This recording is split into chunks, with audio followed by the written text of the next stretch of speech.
இன்று வேதம் வாசித்தீர்களா? வாங்க வாசிக்கலாம். மத்தேயு 5ஆம் அதிகாரம். அவர் திரளான ஜனங்களைக் கண்டு மலையின் மேல் ஏறினார். அவர் உட்கார்ந்த பொழுது அவருடைய சீஷர்கள் அவரிடத்தில் வந்தார்கள். அப்பொழுது அவர் தமது வாயை திறந்து அவர்களுக்கு உபதேசித்து சொன்னது என்னவென்றால், ஆவியில் எளிமையுள்ளவர்கள் பாக்கியவான்கள், பரலோக ராஜ்யம் அவர்களுடையது. துயரப்படுகிறவர்கள் பாக்கியவான்கள், அவர்கள் ஆறுதல் அடைவார்கள். சாந்த குணமுள்ளவர்கள் பாக்கியவான்கள், அவர்கள் பூமியை சுதந்திரித்துக் கொள்வார்கள். நீதியின் மேல் பசிதாகம் உள்ளவர்கள் பாக்கியவான்கள், அவர்கள் திருப்தி அடைவார்கள். இரக்கம் உள்ளவர்கள் பாக்கியவான்கள், அவர்கள் இரக்கம் பெறுவார்கள். இருதயத்தில் சுத்தமுள்ளவர்கள் பாக்கியவான்கள், அவர்கள் தேவனை தரிசிப்பார்கள். சமாதானம் பண்ணுகிறவர்கள் பாக்கியவான்கள், அவர்கள் தேவனுடைய புத்திரர் எனப்படுவார்கள். நீதி நிமித்தம் துன்பப்படுகிறவர்கள் பாக்கியவான்கள், பரலோக ராஜ்யம் அவர்களுடையது. என் நிமித்தம் உங்களை நிந்தித்து துன்பப்படுத்தி பலவித தீமையான மொழிகளையும் உங்கள் பேரில் பொய்யாய் சொல்வார்களானால் பாக்கியவான்களாய் இருப்பீர்கள். சந்தோஷப்பட்டு களி கூறுங்கள், பரலோகத்தில் பலன் மிகுதியாய் இருக்கும். உங்களுக்கு முன்னிருந்த தீர்க்கதரிசிகளையும் அப்படியே துன்பப்படுத்தினார்களே.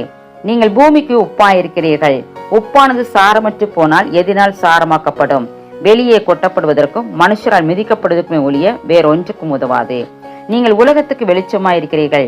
மலையின் மேல் இருக்கிற பட்டணம் மறைந்திருக்க மாட்டாது. விளக்கை கொளுத்தி மரக்காலால் மூடி வைக்காமல் விளக்கு தண்டியின் மேல் வைப்பார்கள். அப்பொழுது அது வீட்டில் உள்ள யாவருக்கும் வெளிச்சம் கொடுக்கும். இவ்விதமாய் மனுஷர் உங்கள் நற்கிரிகளை கண்டு பரலோகத்தில் இருக்கிற உங்கள் பிதாவை மகிமைப்படுத்தும்படி உங்கள் வெளிச்சம் அவர்கள் முன்பாக பிரகாசிக்க கடவுது. நியாயப்பிரமாணத்தை ஆனாலும் தீர்க்கதரிசனங்களை ஆனாலும் அழிக்கிறதுக்கு வந்தேன் என்று எண்ணிக்கொள்ளாதேயுங்கள். அழிக்கிறதுக்கல்ல, நிறைவேற்றுகிறதுக்கே வந்தேன். வானமும் பூமியும் ஒளிந்து போனாலும் நியாயப்பிரமாணத்தில் உள்ளதெல்லாம் நிறைவேறும் அளவும் அதில் ஒரு சிறு எழுத்தாகிலும் ஒரு எழுத்தின் உறுப்பாகிலும் ஒளிந்து போகாது என்று மெய்யாகவே உங்களுக்கு சொல்கிறேன். ஆகையால் இந்த கற்பனைகள் எல்லாவற்றிலும் சிறிதானது ஒன்றையாகிலும் மீறி அவிதமாய் மனுஷருக்கு போதிக்கிறவன் பரலோக ராஜ்யத்தில் எல்லாரிலும் சிறியவன் எனப்படுவான். இவைகளை கை கொண்டு போதிக்கிறவனோ பரலோக ராஜ்யத்தில் பெரியவன் எனப்படுவான். வேத பாரகர் பரிசேயர் என்பவருடைய நீதியிலும் உங்கள் நீதி அதிகமாய் இராவிட்டால் பரலோக ராஜ்யத்தில் பிரவேசிக்க மாட்டீர்கள் என்று உங்களுக்கு சொல்கிறேன். கொலை செய்யாதிருப்பாயாக என்பதும் கொலை செய்கிறவன் நியாயத்தீர்ப்புக்கு ஏதுவாய் இருப்பான் என்பதும் பூர்வத்தாருக்கு உரைக்கப்பட்டது என்று கேள்விப்பட்டிருக்கிறீர்கள். நான் உங்களுக்கு சொல்கிறேன், தன் சகோதரனை நியாயமில்லாமல் கோபித்துக் கொள்பவன் நியாயத்தீர்ப்புக்கு ஏதுவாய் இருப்பான். தன் சகோதரனை வீணன் என்று சொல்லுகிறவன் ஆலோசனை சங்க தீர்ப்புக்கு ஏதுவாய் இருப்பான். மூடனே என்று சொல்லுகிறவன் எரி நரகத்துக்கு ஏதுவாய் இருப்பான்.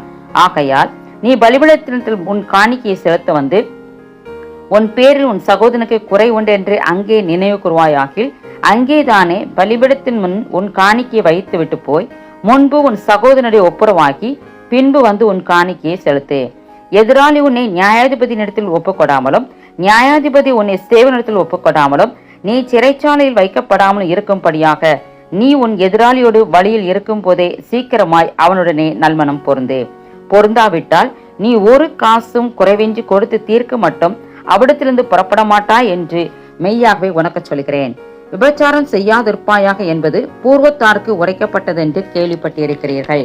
நான் உங்களுக்கு சொல்லுகிறேன், ஒரு ஸ்திரீயை இச்சையோடு பார்க்கிற எவனும் தன் இருதயத்தில் அவளோட உபச்சாரம் செய்தாயிற்று. உன் வலது கண் உனக்கு இடர்கள் உண்டாக்கினால் அதை பிடுங்கி எறிந்து போடு. உன் சரீரம் முழுவதும் நரகத்தில் தள்ளப்படுவதை பார்க்கிலும் உன் அவயவங்களில் ஒன்று கெட்டு போவது உனக்கு நலமாயிருக்கும். உன் வலது கை உனக்கு இடர்கள் உண்டாக்கினால் அதை தரித்து எறிந்து போடு. உன் சரீரம் முழுவதும் நரகத்தில் தள்ளப்படுவதை பார்க்கிலும் உன் அவயவங்களில் ஒன்று கெட்டு போவது உனக்கு நலமாயிருக்கும். தன் மனைவியை தள்ளிவிடுகிற எவனும் தள்ளுதற் சீட்டை அவளுக்கு கொடுக்க கடவன் என்று உரைக்கப்பட்டது. நான் உங்களுக்கு சொல்லுகிறேன், வேசித்தன முகாந்திரத்தினால் ஒழிய தன் மனைவியை தள்ளிவிடுகிறவன் அவளை விபச்சாரம் செய்ய பண்ணுகிறவனாய் இருப்பான். அப்படி தள்ளிவிடப்பட்டவளை விவாகம் பண்ணுகிறவனும் விபச்சாரம் செய்கிறவனாய் இருப்பான். அன்றியும் பொய்யான இடாமல் உன் ஆணைகளை கர்த்தர் முன்னிலையாய் செலுத்துவாயாக என்று பூர்வத்தாருக்கு உரைக்கப்பட்டது என்று கேள்விப்பட்டிருக்கிறீர்கள். நான் உங்களுக்கு சொல்லுகிறேன், பரிச்சேதம் சத்தியம் பண்ண வேண்டாம். வானத்தின் பேரில் சத்தியம் பண்ண வேண்டாம், அது தேவனுடைய சிங்காசனம். பூமியின் பேரிலும் சத்தியம் பண்ண வேண்டாம், அது அவருடைய பாதப்படி. எருசலேமின் பேரிலும் சத்தியம் பண்ண வேண்டாம், அது மகாராஜாவுடைய நகரம். உன் சிரசின் பேரிலும் சத்தியம் பண்ண வேண்டாம், அதன் ஒரு மயிரையாவது வெண்மையாக்கும் கருப்பாக்கும் உன்னால் கூடாதே. உள்ளதை உள்ளதென்றும் இல்லதை இல்லதென்றும் சொல்லுங்கள். இதற்கு மிஞ்சினது தீமையினால் உண்டாயிருக்கும். கண்ணுக்கு கண் பல்லுக்கு பல் என்று உரைக்கப்பட்டதை கேள்விப்பட்டிருக்கிறீர்கள். நான் உங்களுக்கு சொல்கிறேன், தீமையோடு எதிர்த்து நிற்க வேண்டாம். ஒருவன் உன்னை வலது கன்னத்தில் அறைந்தால் அவனுக்கு மறு கன்னத்தையும் திருப்பிக் கொடு. உன்னோடு வழக்காடி உன் வஸ்திரத்தை எடுத்துக்கொள்ள வேண்டும் என்று இருக்கிறவனுக்கு உன் அங்கியையும் விட்டுவிடு. ஒருவன் உன்னை 1 மைல் தூரம் வர பலவந்தம் பண்ணினால் அவனோடு 2 மைல் தூரம் போ. உன்னிடத்தில் கேட்கிறவனுக்கு கொடு, உன்னிடத்தில் கடன் வாங்க விரும்புகிறவனுக்கு முகம் கோணாதே. உனக்கு அடுத்தவனை சிநேகித்து உன் சத்துருவை பகைப்பாயாக என்று சொல்லப்பட்டதை கேள்விப்பட்டிருக்கிறீர்கள். நான் உங்களுக்கு சொல்கிறேன், உங்கள் சத்துருக்களை சிநேகியுங்கள், உங்களை சபிக்கிறவர்களை ஆசீர்வதியுங்கள், உங்களை பகைக்கிறவர்களுக்கு நன்மை செய்யுங்கள், உங்களை நிந்திக்கிறவர்களுக்காகவும் உங்களை துன்பப்படுத்துவதற்காகவும் ஜெபம் பண்ணுங்கள்.